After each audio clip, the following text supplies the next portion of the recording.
علیکم ورحمۃ اللہ وبرکاتہ۔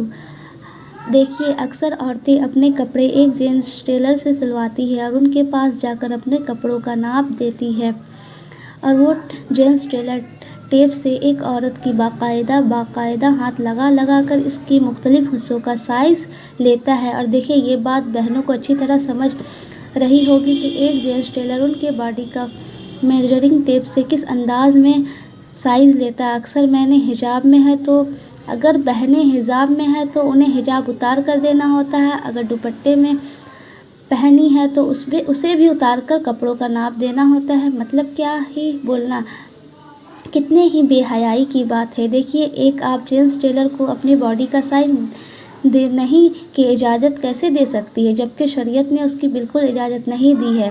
نہ اس جینس ٹیلر کو اجازت ہے کہ وہ آپ کا ناپ لے، نہ آپ کو اجازت ہے کہ اس غیر محرم کو اپنا ناپ دے۔ دیکھیے، حیا ہوگی تو بات بھی سمجھ آ جائے گی، ورنہ پھر تو اس حدیث پر فٹ ہو رہی ہے، اگر تم شرم نہ کرو تو جو چاہے کرو۔ یہ ہو سکتا ہے کہ آپ اپنا کوئی سلایا ڈریس ان کے پاس دے دیں ناپ کے لیے، تاکہ وہ باقی ڈریسز بھی تیار کر دے۔ ایسا نہیں کہ ایک مرد کو عورت کے کپڑے سینے کی اسلام اجازت نہیں دیتا، مگر اسلام ایک مسلم مرد کو غیر محرم عورت کے جسم کا ٹچ کرنے کی اجازت نہیں دیتا، شریعت اجازت نہیں دیتا۔ حدیث میں آتا ہے کہ تم میں سے کسی شخص کے لیے یہ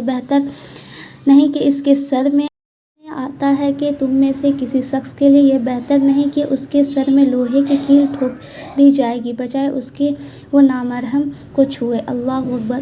اب اگر ایک مسلم بھائی لیڈیز ٹیلر ہے تو انہیں پتہ ہوگا کہ ایک دن رات کی ان کے پاس میں کتنے غیر محرم عورتیں آتی ہیں۔ دیکھیے، اسے معاملے میں ایک مسلم ٹیلر کو بہت زیادہ احتیاط برتنی چاہیے۔ دیکھیے، مسلم عورتوں کو بلکہ مسلم بھائیوں کو بھی اس بات کا بہت خیال رکھنا چاہیے کہ ان کے گھر کی خواتین ایک درزی کے پاس جا کر باقاعدہ اپنے جسم کی سائز دے کر اس کے کپڑے نہ سلوائیں، بلکہ اس معاملے میں بہت زیادہ کیئرفل رہا کریں۔ دیکھیے، شاید سننے میں یہ بات بہت نارمل بات لگ رہی ہے، ہم جینس ٹیلر کے پاس جا کر کپڑے سلواتے ہیں، مگر پریکٹیکلی یہ اتنا نارمل نہیں ہوتی، بلکہ اس میں بے حیائی شامل ہوتی ہے۔ دیکھیے میری بہنوں، آپ ایک عورت سے کپڑے کیوں نہیں سلواتی؟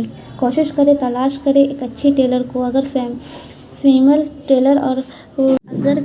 ٹیلر اویلیبل نہیں ہے تو پھر آپ جینس ٹیلر کے پاس جا کر اپنی سائز دینے کی بجائے اپنا کوئی اچھا ڈریس دے کر سلوا لیں، اور باقی ڈریسز اسی ڈریس کے سائز میں سلوا لیں، اور بہتر ہے کہ خود بھی تھوڑی ڈریسنگ بھی سیکھا کریں۔